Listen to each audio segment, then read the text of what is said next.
Yeah, I'm just trying to get an audio check to see. Yeah, all right. There we go. And then I've had the pleasure to get to know Taylor. He's, I think you're the most famous growth hacker in Copenhagen, and it's been Well, thank you. and I've been seeing I've been to like a tiny talk you did, and I was really impressed with like your engagement and just really great speaker. And then you also just have I got a text from one of his secret secretaries being like, I want to speak at your event, and I was like, Taylor, what the fuck?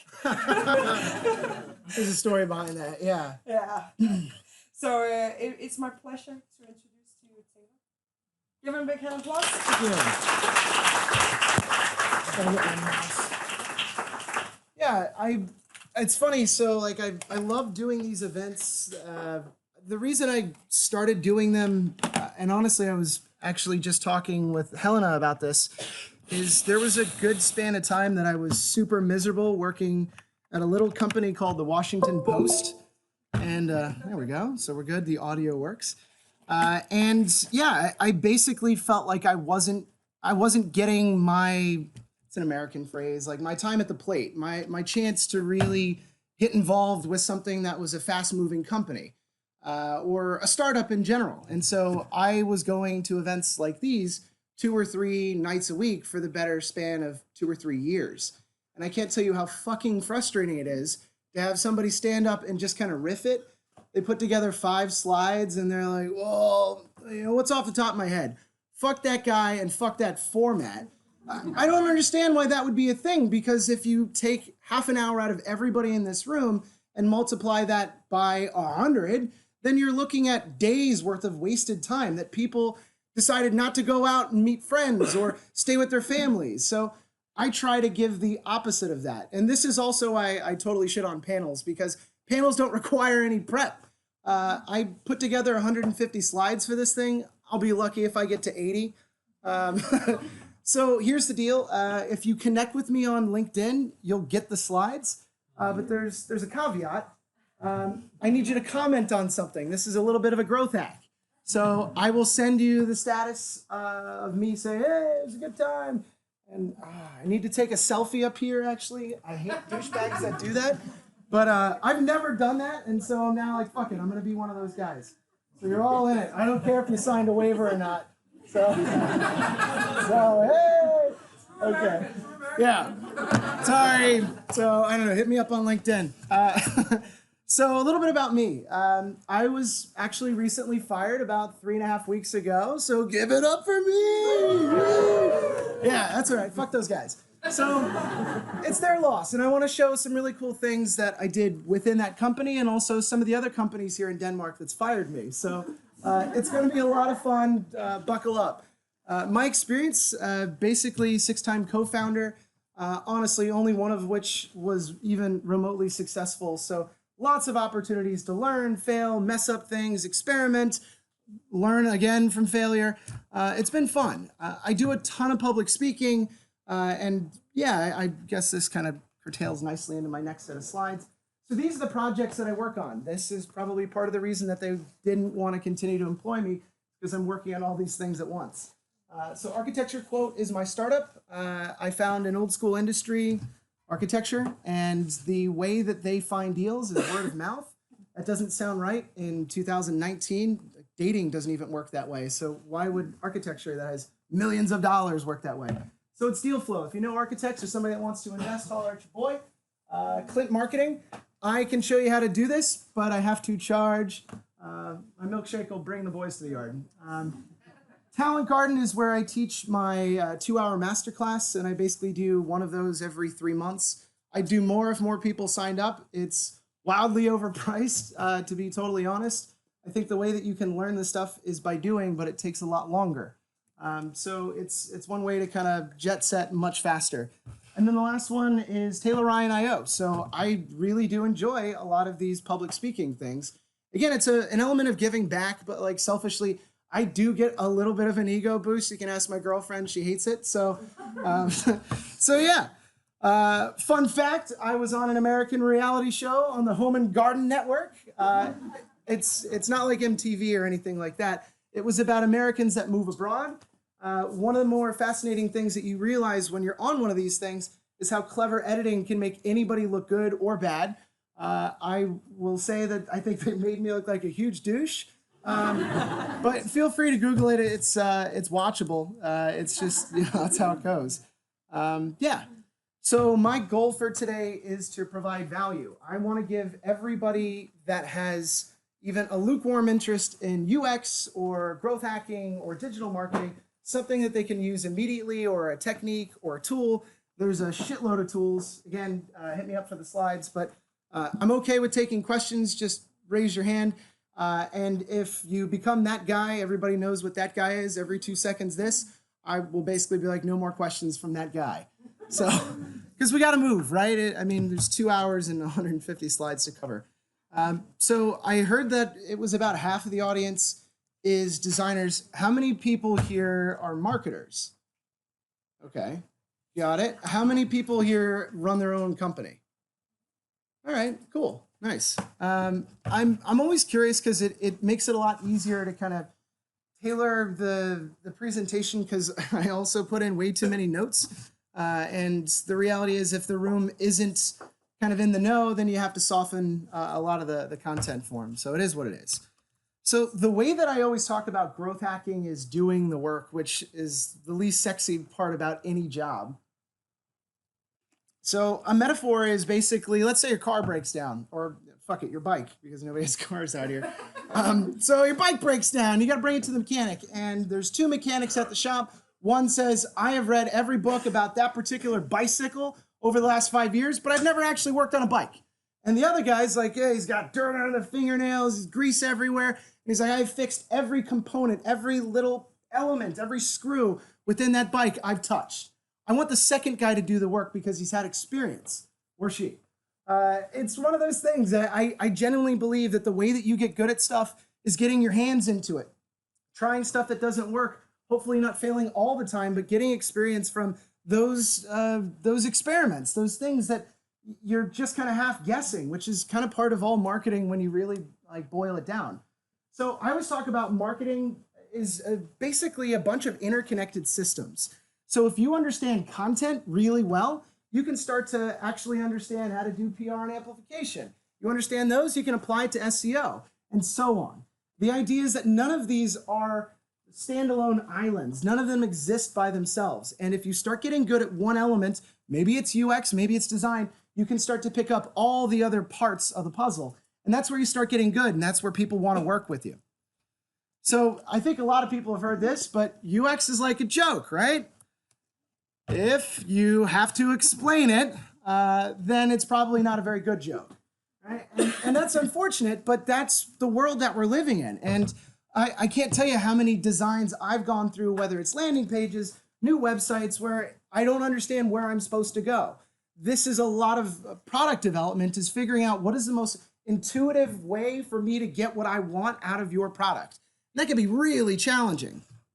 So I wanted to show a couple of case studies up front to mix it up.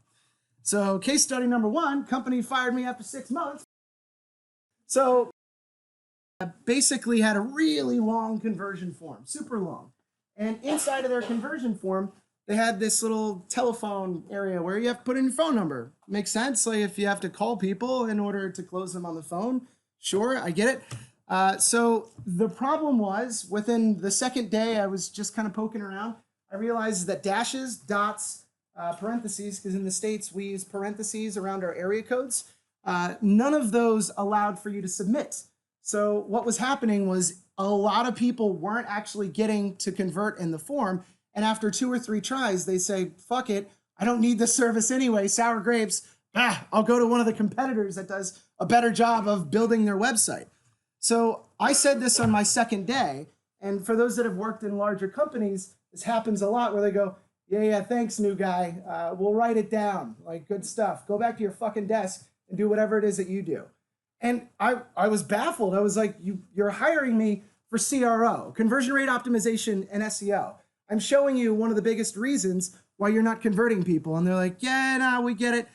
5 months later, they discover this again and they change it. We had a 20% increase in conversions. And I'm looking around at my team going, is there a fucking echo in here? You know, like this is incredible. Like we could have done this months ago. And unfortunately, sometimes you're against the grindstone with a lot of people that are like, hey, you don't know better than I know. And you're going to find that a lot in UX and design because it often comes down to opinions. And it's very difficult to show why your opinion is different or right compared to somebody else's. Case study 2 over at the old... sorry, I love those guys. 6 fucking months. It was one of those things that I know like, I'm digging into them, but fuck those guys. I worked 12-hour days because that's what I'm used to. You know, and I understand there is a work-life balance culture here, and that's one of the reasons I moved here. But I found it was really shocking where people thought I was stupid for working more hours. They were like, well, you couldn't get your work done in the matter of the 7.5 or 8 hours that you needed to do within 12 hours. And my answer is no. For those that are running your own companies, the entrepreneurs in here, and also many of the growth hackers, you stay until the work is complete, which unfortunately, growth hacking and marketing in general, there is no finish line. It's just forever. And it's when my eyes start getting blurry and I've opened and closed the same tab, then I'm like, all right, we're good. Like, check, we're done. So I was looking at the menu, right? And this is login. This is as simple as it gets. There were hourly worker software. So the concept was if you're a restaurant worker, you have to check in and out using an app. Great fucking idea, great platform. So they get to the website, they hit the login button, and the next thing they see is a how-to login page, which essentially asks you, go to your website or your unique login URL, which is yourcompanyname.com, and then put in your login details. Good luck, and see you later. Now, if you were to ask people what they thought was going to happen when they hit the login button and they received this, I think you'd get a lot of really interesting answers. And we did, because unfortunately at the bottom of this page, it says call us. So you have super irate people that are working at restaurants that are like being basically not able to check in, like, I'm on my shift, I can't fucking check in. And people are like, whoa, did you go to the login page? Which is super frustrating. So these are little things that you start learning, okay, maybe there's a way that we can take somebody's previous experience on the website and redirect them to the actual login page as opposed to showing them this. And this gives a better user experience, which saves more clients and so on. So 2 examples of shitting on the old... I don't know. It's one of those like really frustrating things. I want to show this one clip just to mix it up because it's... This is like user experience in general when a designer doesn't know what they're doing. And Bruce Willis is basically the user trying to get to where he's going. So this is from a little movie. Hey, Ray! So he's pinned down. He needs to get out of there. He needs to log in. And he's telling the website, the gun. I need the gun to get out. I'm pinned in. And try to see if I can see something a little closer.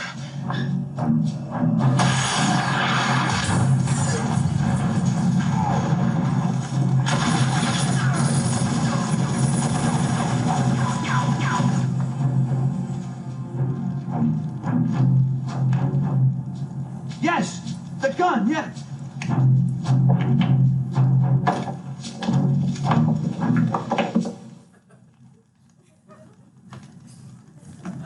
Thanks, Ray. So that's how I feel when I'm like engaged on a site that doesn't work. It's like, thanks guys. I really appreciate the extra effort. So I'm going to be covering a lot today. And as much as I would love to cover stuff that is bad design and bad UX, I have to come from it from a standpoint of promoting what is more valuable. And that's more about minimizing the amount of effort that goes into kind of the product and the marketing side fitting together. It's maximizing the output, unlocking more conversions. I'm measured as a marketer on conversions. That's my KPI, key performance indicator. So the idea is if I don't show that I'm getting more sales for the company, I'm out of a job, and it has nothing to do with how much of a personality I have. Process focus is everything when it comes to growth hacking, and I'll show you kind of what that looks like. There's a ton of quick wins in here. I want to dance past a bit of the marketing funnel because I think it's a little too heavy on a bit of the technical side, but bear with me. I'm going to make my way through it. Cool. I love this picture because the guy looks so stoned looking at pieces of cake. Delicious. So I used this image actually when I was talking about AI content, essentially breaking the internet over at the Tech Festival. 2 hours of basically AI content in this guy. But this is a nice lead-in for explaining how I look at different tools as kind of a recipe. So we're all chefs as marketers and designers. And the concept is every cake that you make, depending on the birthday boy or girl, will be different. And honestly, if I want to make the greatest cake out there, I have to try different ingredients until I find the perfect cake. So I'm encouraging you to understand that there are so many different tools out there to pick from in order to make your own cake. And maybe for you, it might be a sales funnel, or for me, it might be the entire marketing tech stack. It just depends on the person and what they're doing. But I wanted to give this slide first because this is the amount of tools that were available in 2011. In 2014, these are the different marketing tools that are available in 2014. Now this is 2019. I need a fucking magnifying glass and an ant to tell me what that says, because there are so many different tools and it's only getting more and more and more esoteric, and every little category has a schism and is breaking into the Catholics over here, the Protestants over there. It's getting nuts, and that's going to continue to happen. So be aware that I'm going to cover a lot of tools, but I'm also going to miss a lot of tools. It'd be crazy if I could do a presentation that had all of these, but that ain't happening. So just bear in mind, with over 7,000 tools, if I don't hit the one that you like, I'm sure that there's another version of it out there. You just have to go out there and find it, and that's the fun part. All right, so marketing funnels. I'm going to dance through some of this, and I want to pull out some of the stuff that's probably more relevant for everybody because it's a mixed crowd. So there are lots of different marketing funnels. I like this one the most. I know it doesn't have that perfect funnel kind of structure, but there's one element on this that I really like, which is delight. So attract, you bring people to your website. Convert, you get them to put in their details. Close, you get them to actually give you a credit card number or payment. And then delight is the fascinating one. How many people here have been a customer for the same phone company for more than 5 years? Okay, yeah, same. So it's super frustrating right around Christmas time where they release all these amazing deals, and you're like, well, how come those guys get a really good deal on a phone rate and your boy here's been with you for 5 years? Like, fuck it, nobody cares about you. We're selling phones to new people. And that's messed up. So I want you guys to think of all the amazing things that you can actually do for your customers. If you only have 5 core customers that are essentially pulling in 100% of your revenue, then you should be telling these people Merry Christmas, Happy Birthday, Happy fucking Hanukkah, whatever your deal is, you know, and that's something that everybody's missing out on. I'm going to go into more details later. But this is where customer success lives, and this is where marketing totally drops the ball. Awareness, intent, decision, action. This is just another way of looking at it. This is more geared towards a bit of kind of if I were doing a lot more paid. But it all kind of works the same way. I did the future is paid over at Tech Festival, so I reused the slide. But it all works. Same thing. Another funnel. So you can tell it's got that structure to it, a funnel. Awareness, consideration, decision, retention stage. And each of these stages has different types of content. So we're looking at the awareness stage, which is general blog posts and cool videos about our industry. And then consideration is more focused, where we're trying to actually sell now, and we have an idea of who our real customers are. So it's webinars, case studies, I don't know, what's the other one in there? Buyer's guides, those are fun, I guess. Decision stage. Decision stage is actually really interesting. As designers, I need a ton of help with making sure that the process of getting somebody into a demo is seamless and easy. And I can't tell you how many times I butt heads often with product. But these free consultations, get them in for a quote. There's a number of different tech stacks that need to go in there to make sure that it's seamless. And then retention. Retention is either, am I hitting these people throughout the funnel, or am I hitting them never? That's a big problem in a lot of different places. This is just the same thing. It's just we add a couple of words in. Relationship and advocacy. It's all the same shit. It's no different. And I think it's fascinating because everybody comes up with their own funnel. So the next one is HubSpot. HubSpot's like, and of course, you can kind of always tell it's branded because they use these colors, and that's great on them, good branding. But I mean, how many times are you really going to invent this thing? Like, we get it, you know? And there's this new thing that wasn't even that new. It's 10 years ago, and it's called pirate metrics. Dave McClure, arr, you know, like, come on, okay? So I get it, it's cute, but all these growth hackers are like, oh, dude, you don't even do pirate metrics? And it's like, no, because somebody just gave it a fucking name. It's not any different. All they've done is the tip of the last funnel and then added a couple more names at the end. This isn't anything new or sexy. It's just adding words, and I get that, and that's cool. But I do think that there is a little bit of value here in terms of retention. And I'm going to go into some really crazy stuff on retention. This is just another view of it with more colors.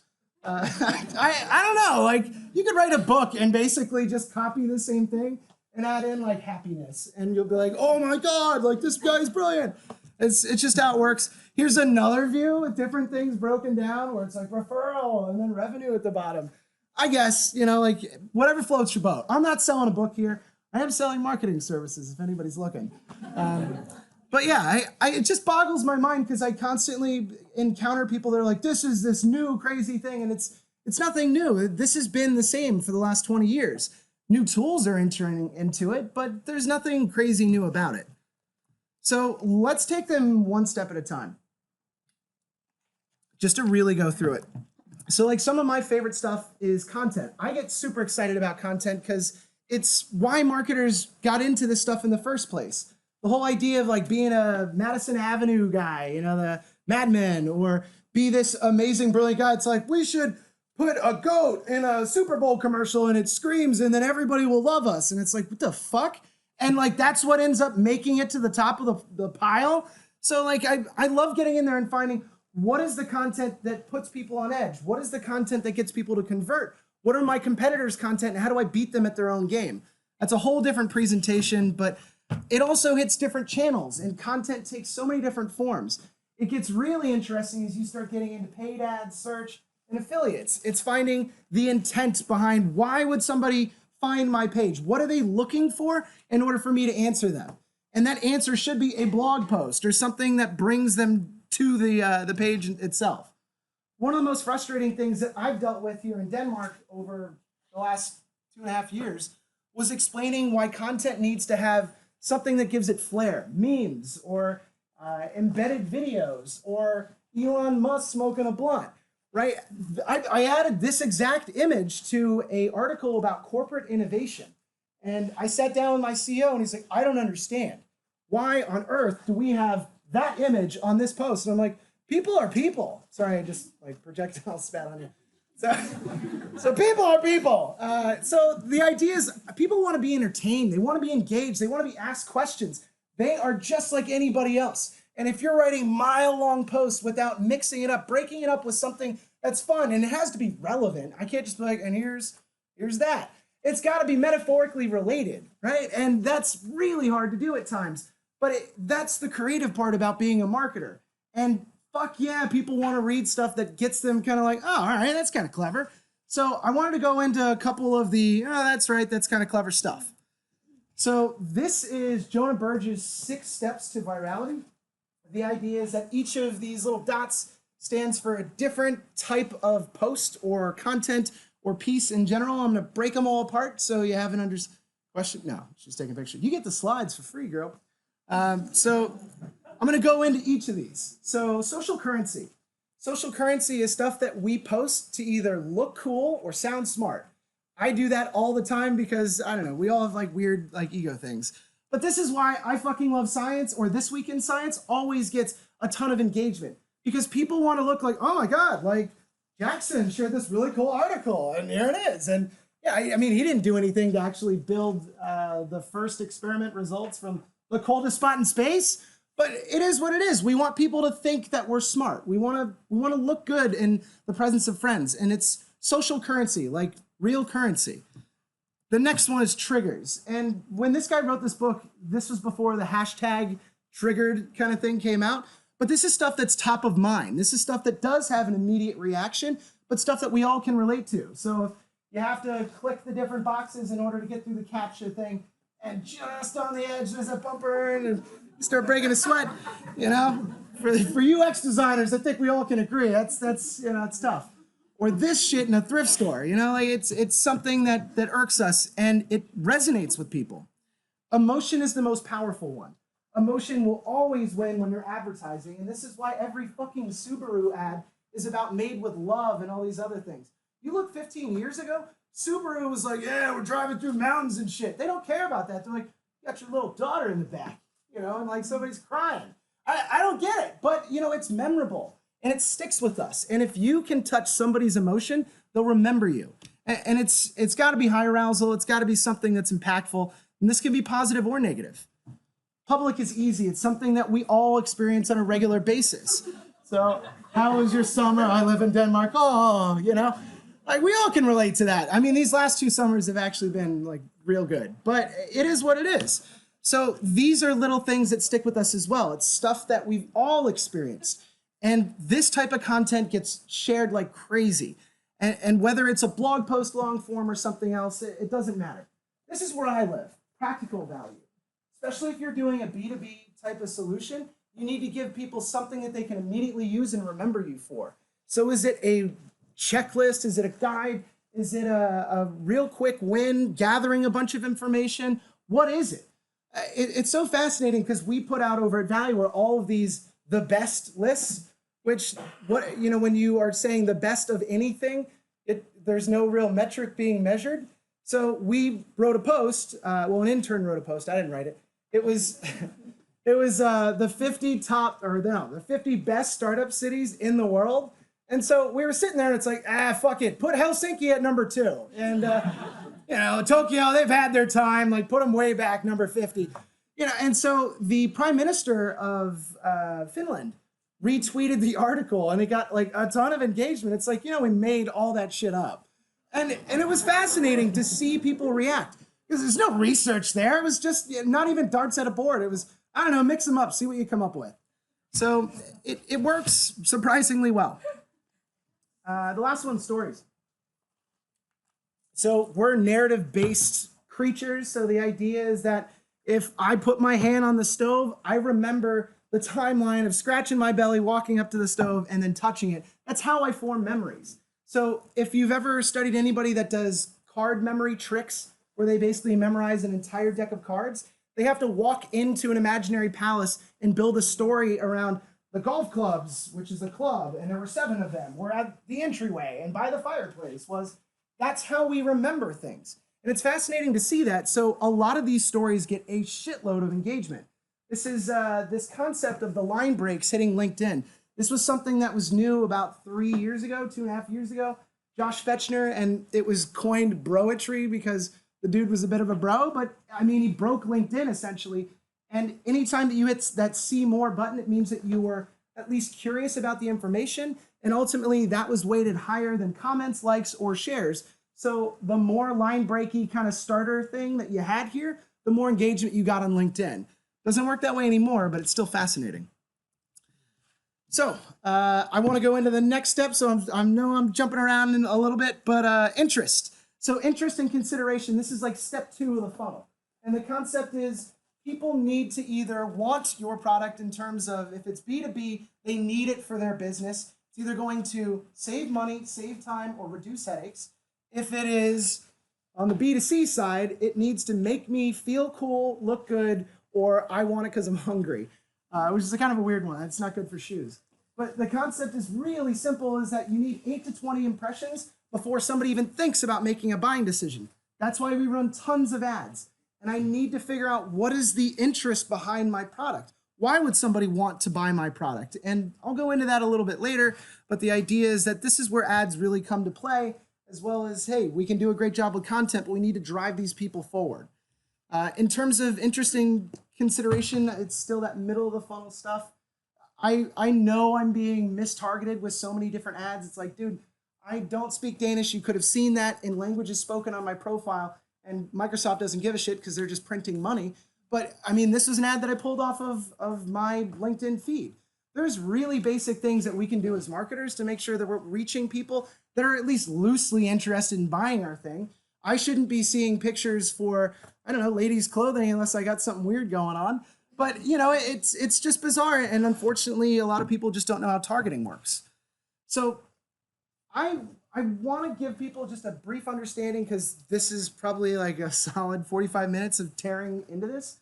But the idea is I need to create cohorts or sets of different ads. So terrible name, terrible startup. It was one of my second failed or third failed startup. It's called Gluten-Free VIP. I know. Trust me, I was like, dude, why are we doing this? And he's like, I got celiac disease.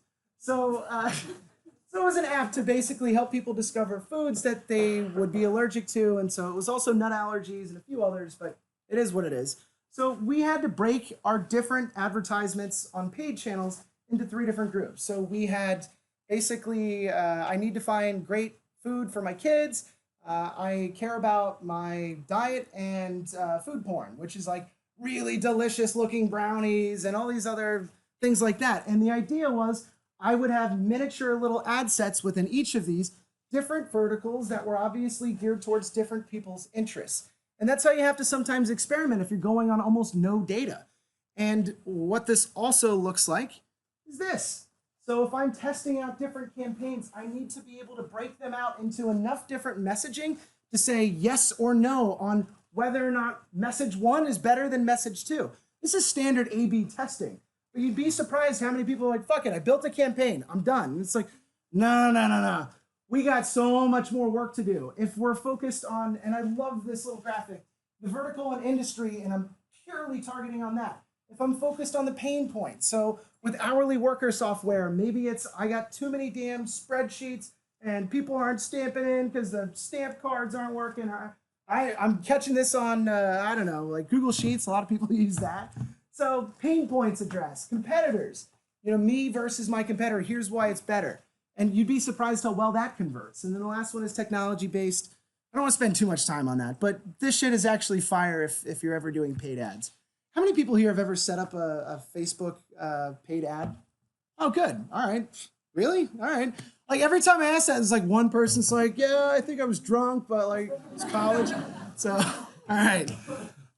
Cool. So, one of the things that I find really difficult to convey is you have to double down on these case studies. Case study interviews have this amazing ability to convert people. So I want to buy from people that are like me. So if I can show, hey, this is somebody who's just like you, who used our product and now their life is amazing because I saved them money, I saved them time, and I reduced their headaches. If I can get somebody on camera to say that and seemingly I don't have to like pay them and it looks honest, then I'm winning. And that's sales fodder right there. That's better than any sheet that you can give them because most people aren't reading anything you send them anyways. But people will sit down and watch a fucking video. Like they'll definitely do that. And so the idea is these case studies are fire. Webinars work really well because the thing is most people don't actually go to webinars, but they'll ask for the slides after like, hey, can you send me a link? It's like, I don't know, what are you gonna do for me?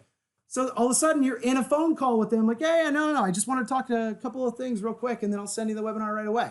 It's another process of basically getting somebody on the phone in order to sell them. Reviews are amazing. Reviews are these things that essentially you can get anybody to write you a review. I used to sell them for $5, fake reviews. I don't do that anymore because I'm being recorded. But yeah, so, but spec sheets really work super well. And I do, again, think the buyer comparison guides are amazing. Decision and action. I think there's a ton of fun stuff to cover. And I think this is where we start dipping our toes into the world of, user experience and different tests. But I think there's a fascinating amount of stuff here. So this is the bottom of the funnel. This is where we capture the leads. This is that sign-up form, which I'm going to go into. Call to action, CTAs, landing pages, and I mean, there's so many, there's libraries full of just this first line.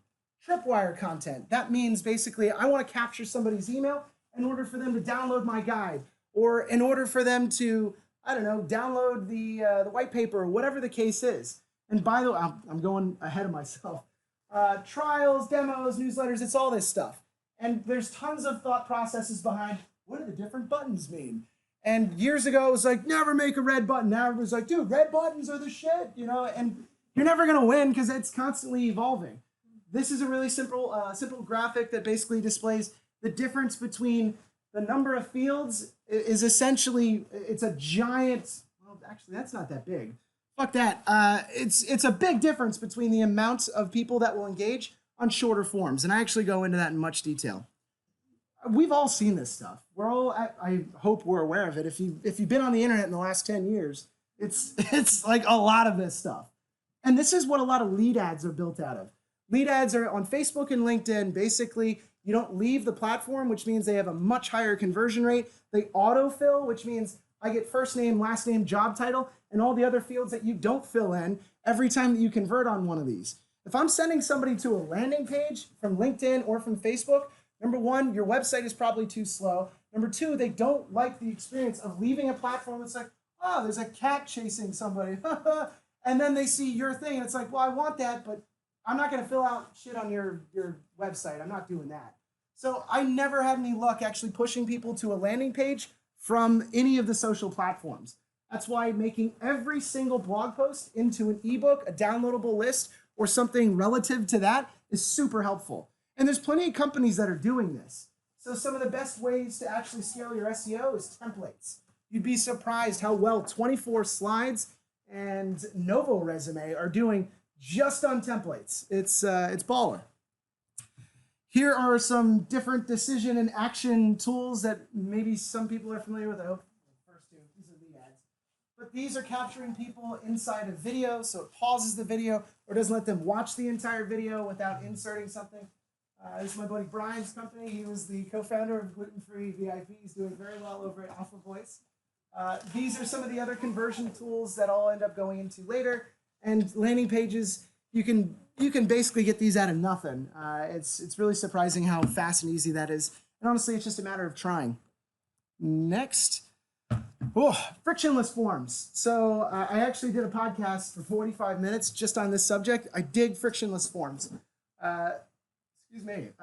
So one of the most important things to realize is, again, the amount of fields that you ask for basically deplete the amount of people that engage. So how do we get around this? How do we make it so that people can convert instantly?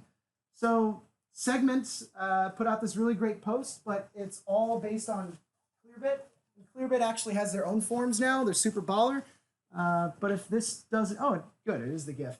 So as soon as somebody puts in their email address, it autofills the rest of the fields, which means I don't lose people. So this is a much faster way of getting somebody to convert. And by the way, they also think you're a wizard or something like, how did you do that? And it's like, well, everybody's information is everywhere these days. So this shouldn't be a surprise.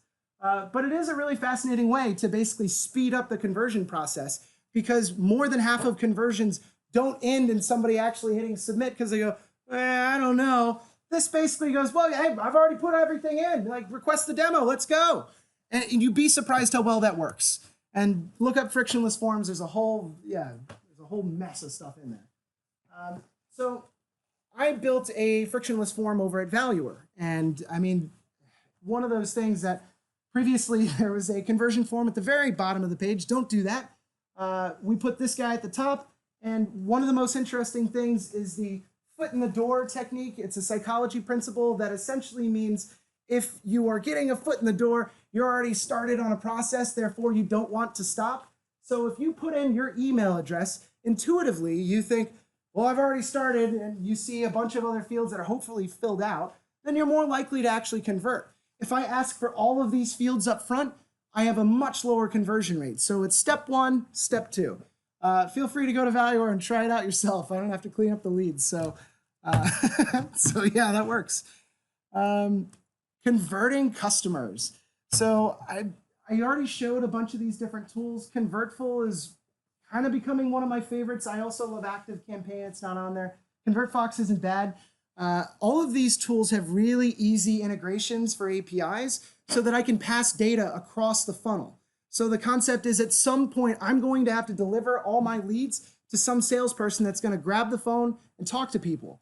And it's really hard to get Mr. Sales or Mrs. Salesperson to tell me what happened with those leads. But if I have everything tracked across unique IDs, which all of these allow you to do, then I can see at the very end what was the most successful, what took somebody from a landing page all the way over to a customer, and then we're continuing to be a customer. I want to know what campaign specifically brought them in so I can put more money behind that. And that allows me to get better at CTAs, that allows me to get better at everything. A lot of people miss the wave of putting conversion opportunities inside of their blog posts. Dude, if you're selling something that's like fire and the article's really good, break it up with a few of these guys. Now, you need to provide a better experience, or you need to provide some piece of downloadable content, but a lot of these pop-ups do really, really well. I don't particularly convert on those, but if it's something that's relevant for me, yeah, maybe. I don't know. But I see so many great pieces of content that basically omit this step. You're missing out on capturing people when they're the most interested. If I'm spending 5 minutes on your blog article, it must be really good, and there must be something valuable that I might see in the future that you put out as well. So it's something to bear in mind. There's so many different great tools. Hello Bar is actually free to a certain number of impressions. This is Hello Bar's exit pop-up. Takes up your entire screen, but it's a really clever way of grabbing you just before you go out the door. And this is another bunch of versions of this. And I kind of like the clever, almost like sticking it to you type of exit pop-up. So no thanks, I'll stick to my gut on how to grow my subscriber base, which means like, hey, don't insult me, I'll give you my email. You're like, how dare you, sir? I know what I'm doing, I'm gonna hit yes. So it's this counterintuitive thing. I think there's a really fun one here, which is, we'll send you a surprise. Like, put in your email. And like the dumbass in me is like, yeah, but what if it's like really good, you know? Like I almost did just to see what the surprise was. So I don't know, it happens to all of us. Like we all get bought and sold at some point. Push notifications are funky. I've never really believed in them because most people are absent-minded when they click OK. This is what a push notification submission looks like. So you either have block or allow. So free sucks, I'm in. Whatever, the idea is it's device specific. And so a lot of people are like, I don't know what this is, allow. They don't even realize that they basically have given me access to submit a bunch of shit their way. It is device specific, but these have like a really high conversion rate, but they also have a really high unsubscribe rate. When you come up in their notifications, they're like, what the fuck is going, like, did somebody hack my computer? Like, I guarantee you my dad would be one of those guys. So like, I don't know what's going on. So it's great for like deals if you're offering some type of discount. But I got to tell you, VWO and OneSignal are pretty much the top two players. And I don't know, I haven't seen a ton of conversions out of this because I'm not in the B2C space, but I know this would work in the B2C space. I already went over conversions in a video, but this is just a chance to see what that looks like. Super grainy on a big screen. But yeah, it's basically giving people a chance to convert inside the video. Local Player 23 does this. They also do webinar stuff. No offense, it's never worked for me, but these are actually really neat and also show something that they do later with email templates. Is everybody good with me continuing? I'm moving pretty quick. We got time, right? I don't even know where Helen is. Did she leave? Oh, no. It's like, nah, I fucking punked you. Like, you're just up there forever. All right, cool. I'm going to move on to segmentation. Segmentation is the difference between technical marketers and non-technical marketers. It's part of the reason I got fired from a little company called Genie Belt. So I believe that it was supposed to be one of those things. If I have different market segments, I know that I can hit these people with different pain points and also different ways of really feeding them the stuff that they wanted to see. So every little cohort or group or audience is a little different. And if I segment them out enough, it feels like a personalized kind of journey together into whatever it is that I'm selling or whatever product I'm pushing on you. So some principles in terms of this stuff is, yeah, you can do some okay segmentation with like UTM tracking. One of the best ways to do this is SourceBuster. I didn't throw it up there, but it's really baller. It's a jQuery add-on. HubSpot is pretty much the elephant in the room. I was using HubSpot over at Genie Belt. Couldn't afford it, $24,000 a year. For those that don't work in startups, awesome having like an amazing budget, like totally jealous, like go you. I don't have that kind of money. And that's essentially all my marketing budget is to just have a blog that doesn't convert because these guys put it on a subdomain, so that's a fucking mess. And honestly, like, yeah, I can't afford anything else if I'm using HubSpot. It's so frustrating. So the rest of us have to get clever. So Google Tag Manager, segment, very similar to branch. But the idea is I want to segment out every single campaign and make sure that every single form that comes, every single conversion that comes through a form is going into a separate funnel. so that I know exactly where people converted, exactly which campaign, and I'm able to point to exactly which page all these people came through. And this is fire if I'm trying to actually give people a unique experience.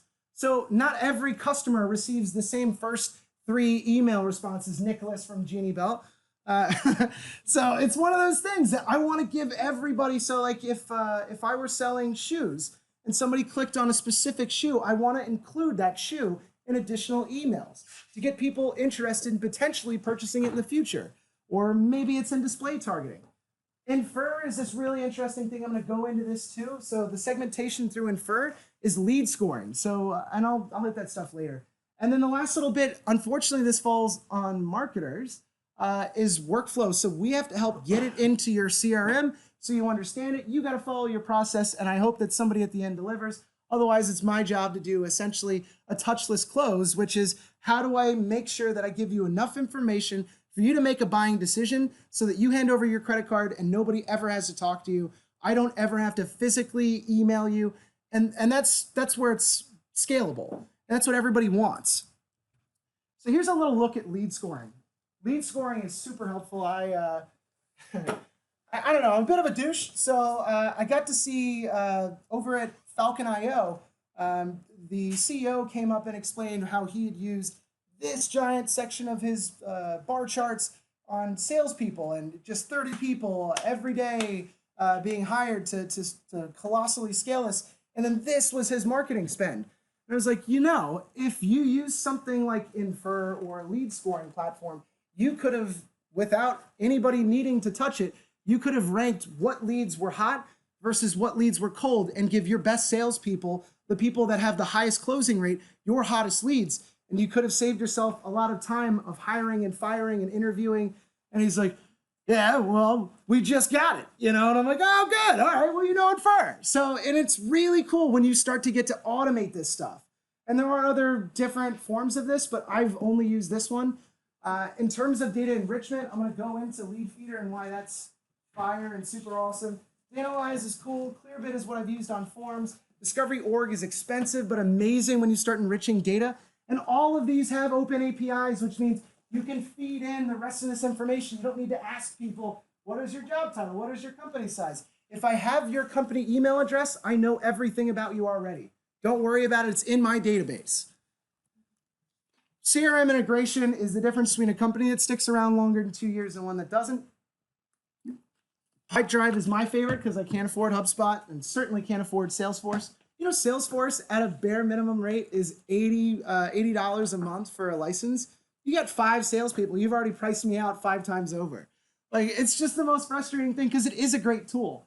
Pipedrive comes awfully close and allows you to integrate with everything so you can still use all the different tools that I showed on the last page and make sure that your data is actually lined up so you can make better reports, and I'll go into that shit later. But it's just a more organized approach. You're showing the funnel, and it's super important. All right, inbound meets outbound. I want to dive into this real quick. So, like, this is this is my problem with like going up against like the bigger players. Is like some dad bought like this is a fucking kid's bike race, like maybe 8 years old, aerodynamic helmet, right? Like the whole like bodysuit, like souped up vehicle, and then like this is like the shit that I was riding around as a kid. You know, and it's one of those things that's what we are when we're startups is, yeah, I'd love to afford HubSpot, Marketo, Eloqua. I would love to do that. And the amount of shit that I would get done, I mean, it'd be unstoppable. But unfortunately, I don't have the budget for that. So we got to play with tools like Lead Feeder, Lead Forensics. And if you got a few extra bucks, Albacross. All of these things are done by the largest players. And this is what's constantly happened within the world of software, as well as, you know, like the world of television. People bundle, and it's like, hey, if you pay for this, you get all these channels. Then they unbundle, and it's like, well, we only do this. And the idea is that eventually these guys see, hey, there's a really cool company called Lead Feeder. Let's do a version of that. So I want to show what Lead Feeder does, just for shits and giggles, because I brought it up.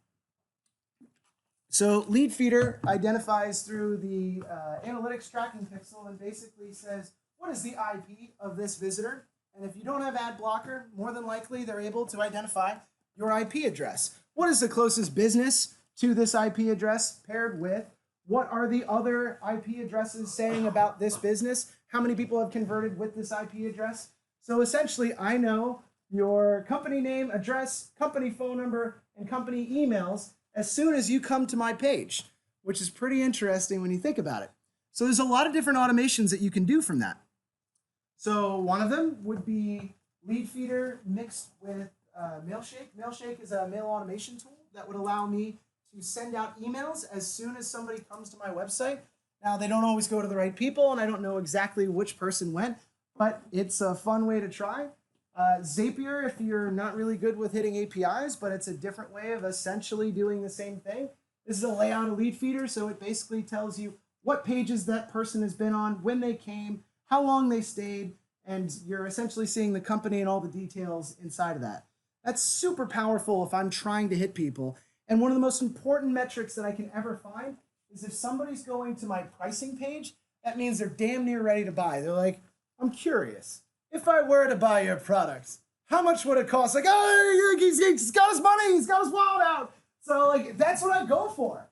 And it's one of the craziest things. So Albacross, who I showed earlier, every time I used to go to their pricing page, I'd get a phone call in 30 seconds.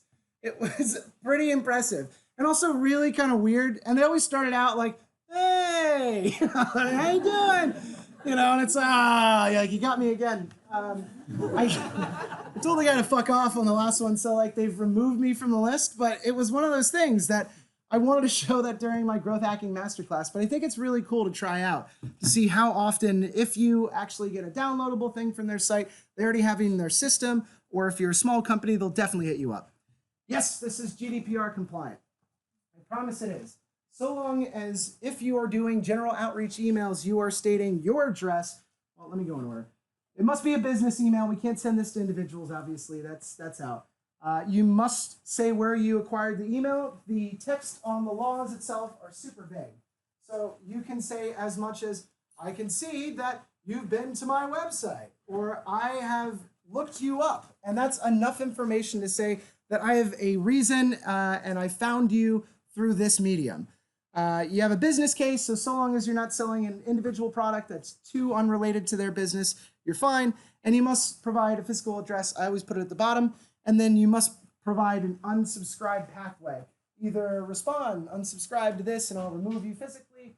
Or what I do is hit the enter button like 20 times. So the unsubscribe button is so far down, they're like, I don't understand. I can't get out of this thing. So yeah, it works. Last little bit that's really fascinating. I've seen a couple of guys doing this, which is tapping a Upwork person to automatically do the call center stuff. So essentially anybody that's visiting your site, it automatically generates the number and then sets up a call center that is basically, as soon as it clicks in, hello, I saw that you were on our website. This is a super streamlined, fast way of constantly calling people. In Denmark and Scandinavia in general, I don't think they feel comfortable doing this, but it could be something fun to play with if somebody wants to get sketchy. Cool. Yeah, I think we're still good. I'll give everybody a little break in, I don't know, 20 minutes. Is that cool? It's warm in here. I don't know if I'm the only one, but okay. Cool. Pricing. So pricing is, I mean, again, like there's libraries of stuff on premiums and the way to kind of put psychology into the sense of pricing. This is Ahrefs. Ahrefs is one of the few companies that has an amazing situation set up. Everybody good? I just became that dick professor. Like, excuse me. Sorry. Who the fuck am I? That was weird. I just had a moment. Sorry. So Ahrefs is one of those companies that basically requires people to pay to use their tool. And the reason for that is it's such a valuable tool and it works so well that they've realized like people will actually pay to do this and they can aggregate a ton of money doing it this way. Unless your product sells itself, I don't think this is going to work in most cases and you'll drive people away. Really cool chart that I discovered off of madkudu.com. The guy is basically a pricing / product marketing genius. And so he's measured out over a period of time a bunch of different SaaS solutions. So this is 6 or 8, I can't remember. And basically tried to get them to give their information of the amount of conversions, like buying customers over the span of 0 all the way up to 170 days. And he basically said, show me what your conversions look like. So he found that those that were doing the 7-day trial had some success. Those that were doing a 14-day trial had some success. Those that were really like the perfect point was this 40-day period. But we don't realize that a lot of people actually buy after their trial is over. And this means if we're not sequencing out emails to say, hey, we miss you, or what happened? We used to like have a thing. Something like that, you're missing all the money on the table. And this is reality. These are real companies that are essentially continuing to lose out to potential buyers because they're not hitting them throughout the funnel. This is why, as marketers, we need to continue a great user experience long after the trial is over and try to find different ways to get them back in there. And this is basically, what did I put in here? Every single company we studied converted more than 100 days. Oh, this is people that have converted after more than 100 days, which happens all the time. How many people in here have done sales? Yeah? Oh, everybody's done everything in this room. It's like, how many people have, I don't know, like thrown up on a unicycle? And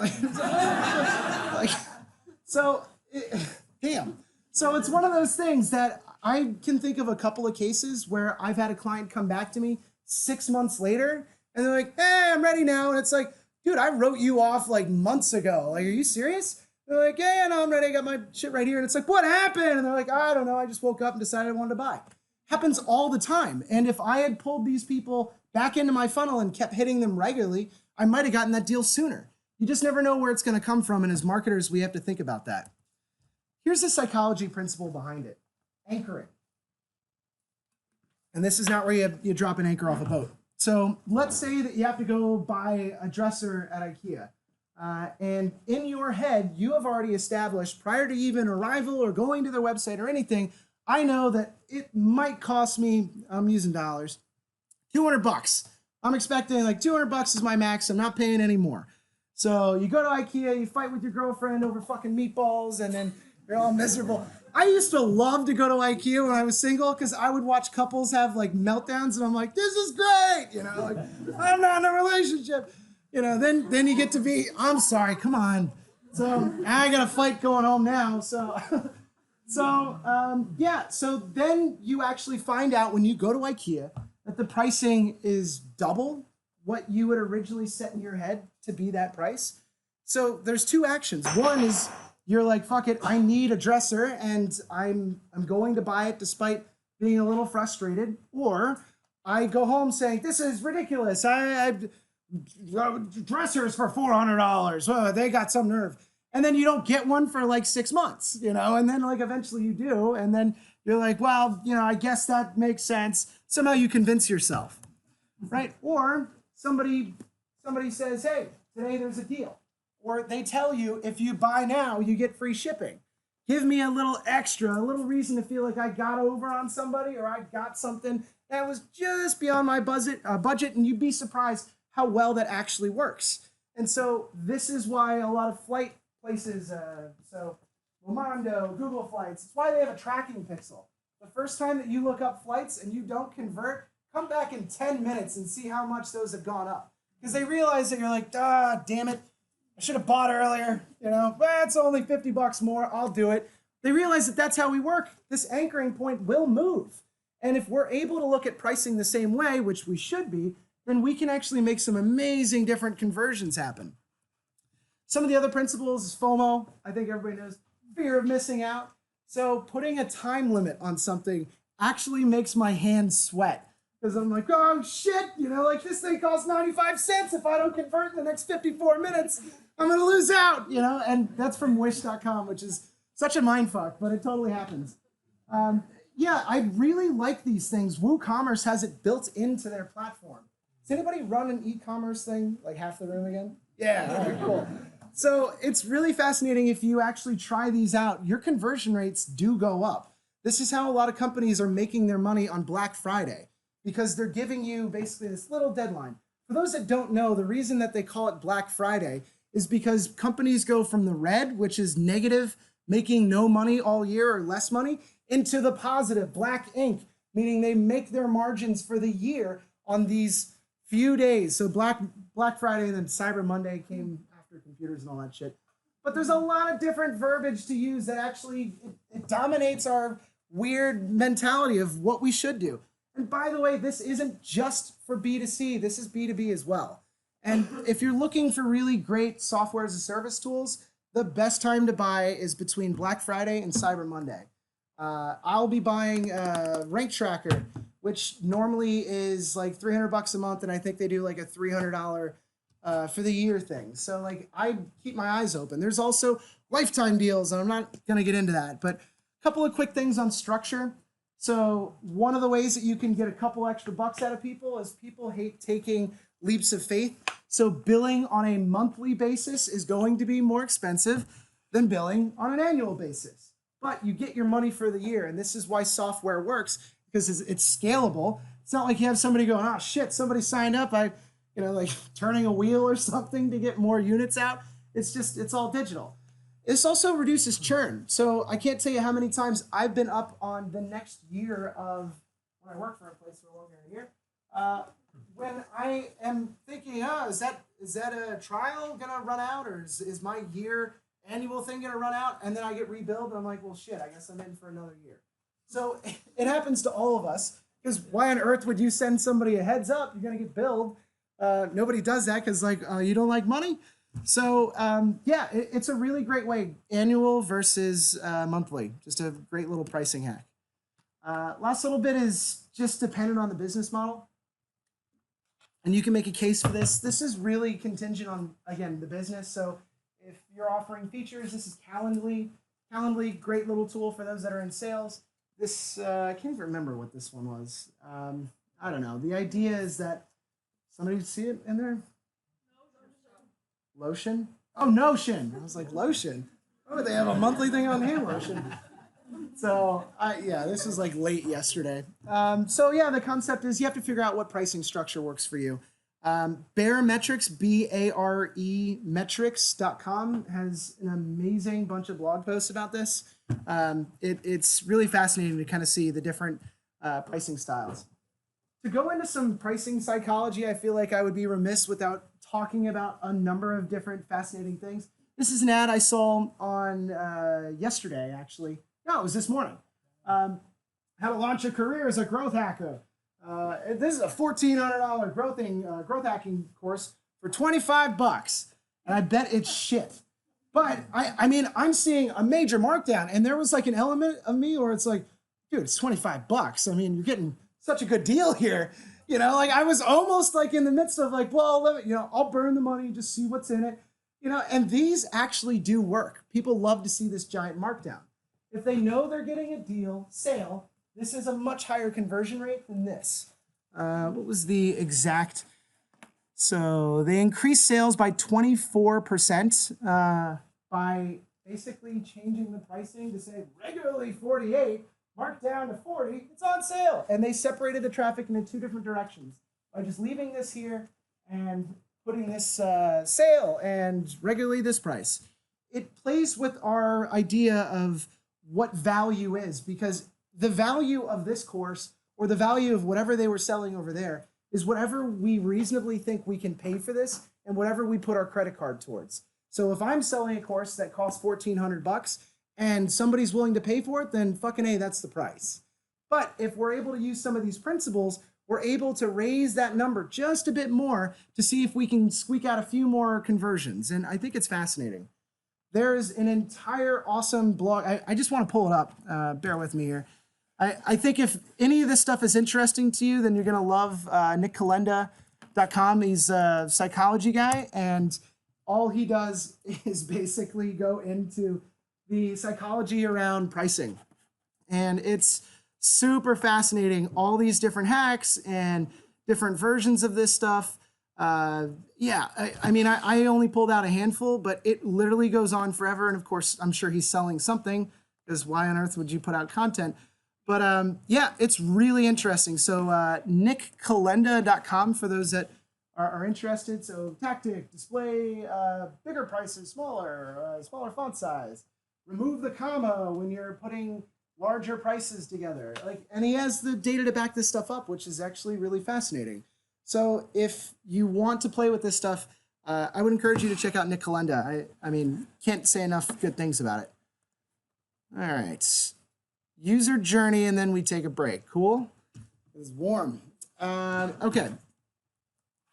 So mapping the user journey used to be really easy. It's somebody walks into a storefront, open the front door, go to, I don't know, the main aisle, pick out your item, and then walk to the register and purchase. Now it's like a fucking serial killer map kind of thing that you have to draw out. And the problem is, if you're trying to do this on a whiteboard, eventually you will fail. So I would consider using Glyphy. Funnelytics is relatively new. I've used that over at Valuer. Lucidchart isn't bad and has a decent freemium model. But in order for me to understand where users are actually going, Mixpanel has always been my best friend because it's not terribly expensive and I can see all the different user flows. Somebody comes into my product and then they go to this button, to this button, to this button, then they leave. I found over at Genie Belt that if people did not create a first project, Genie Belt was project management software, if they did not jump in and create a new project, they were never coming back, which meant they didn't want the product, they were just curious, they wanted to see what the layout was, and they were gone. And that is powerful knowledge to say, I need to either stop emailing these people or figure out a way to get them back in to give them some value because they didn't understand the product. And I've done this with a number of different companies, whether it's Value or Genie Belt, Planday. It was interesting to see if somebody didn't select one of the templates that we offered as, hey, here's kind of a chance to start using hourly shift worker software. They got on and didn't select that, they vanished and never came back. And if you can find those biggest vanishing points, you can really start to hit these people and try out different things. This is how you save a fucking business right here. So Mixpanel, can't say enough good things about it. So this is what I've had to do for Valuer and bringing people through this super long journey. And the problem is I need to take people from website to form to whatever is behind my fat ass over here. And I need to do that more quickly. I need to remove the noise. And as UX designers, this is your job. As marketers, I'm really only supposed to be doing this stuff. So at some point, we have to come together. And there's a lot of different opportunities to do that, and a lot of different ways that product marketers are managing something in the way of that balance. And I can tell you that it's not easy. And it's a lot of measuring of what is working using something like Mixpanel, but it's also a number of different tools I'll go into. I don't care how you do it. I did this shit over at Planday, and like, God bless him, hell of a cleaning guy. He took all of them down, and so it's like a lot of work. And yeah, so don't leave it up in a physical place because cleaning guy's like, yeah, it was a mess, so it's like, oh, that was only 2 weeks worth of work, thanks. So I took one picture a week ago, so I'll piece it back together, no worries, thanks. So I would definitely consider using something like I talked about, Funnelytics and all that other stuff. So the tools that allow you to engage people at different steps along the way. Of course, I've already gone into Mixpanel, but Intercom. Intercom is wildly overpriced, super expensive, but it's fire. It allows for in-app messaging. It allows for behavior if-then statements. If somebody clicks on this part of the form or this action, send them this email or do this instant message or send them this, discount. There's so many different things in there. Cheaper versions, user.com isn't bad. Drift is great. It's a little overpriced. Drip is on their way up. But I think there's so many different ways to tag different groups based on what they've done on the platform. I know that they have X% of chance of either giving me their money or never coming back. So I need to find different ways of hitting them, which ultimately it has that kind of serial killer detective tracking kind of thing. But that's the fun part. Like, that's why I get into this stuff, to figure things out, and I think there's so much there. A couple of little sales tools that I do think are super helpful. I know that Templify does this, and it was something that I had done over at, all the companies I've worked at here, was adding a Calendly link inside of my email signature and inside of the messaging. So when somebody converts and they want to book an appointment, I don't need to send a back and forth 3 email chain of, hey, let's do this talk on like Tuesday, say 10 o'clock. Well, I can't do Tuesday at 10, but Can you do 11? Like, I don't have the time for this. Like, who has time for that? That's crazy, right? And we all do that. Like, imagine how many hours, if you actually chart this over a long enough period, that we all have done that. Like, that's lifetimes of just wasted shit. And it's not like high value conversations. It's not like, boy, I really like the way he responded and said, sure can, you know, like we don't need that. So a tool like Calendly gives access to my calendar so that they can select the days that work for them or the time that works for them in each day. Then you can actually align that with Zoom, so I don't need to actually send out my Skype IDs or anything. I can do it right through Zoom. Streak is fascinating. Streak allows, and there's tons of tools like it, Mailmailer, Mailshake, but Streak I've just kind of gotten onto recently. It allows you to see if they've opened your email. It allows you to see if they've clicked on anything. It allows you to see if they've opened your email again, if they forwarded your email to somebody else in the organization. Somebody forwards my email inside of the organization, it means they've said, take a look at this. Is this something we should buy? Which means I should reach out to them and go, I think you guys should buy. I think we're ready, you know?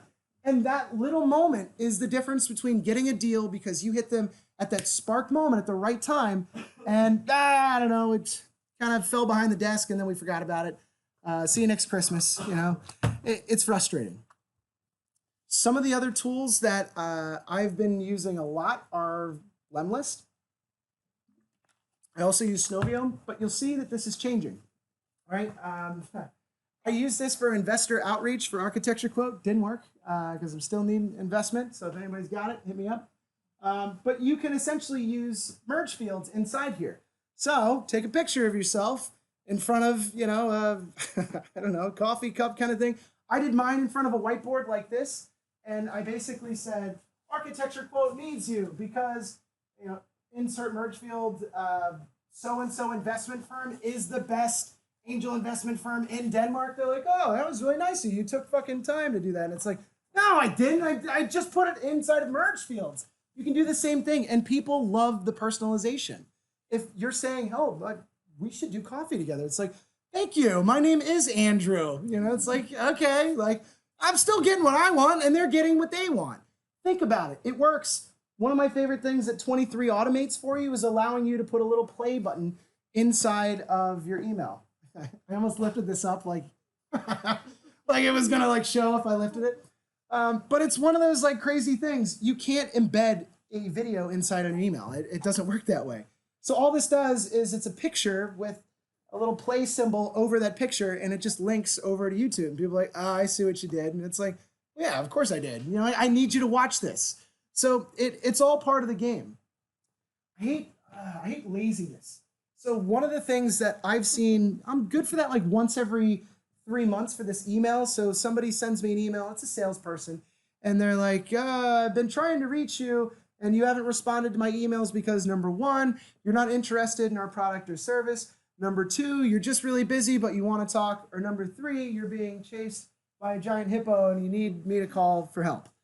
Like it's cute and it's kitschy and it's clever, but when you receive it like for the 6th time, you're like, dude, you don't even try. Like you've only used that, you know, like there's so many great ones out there. So Lemlist has an amazing barrage of different templates that you can use that are on their blog. I would definitely consider that.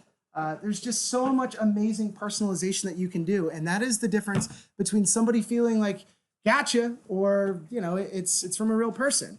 So when I reached out to Helena, I have 3 different email addresses, had 3 different email addresses that were not my own over at Valuer.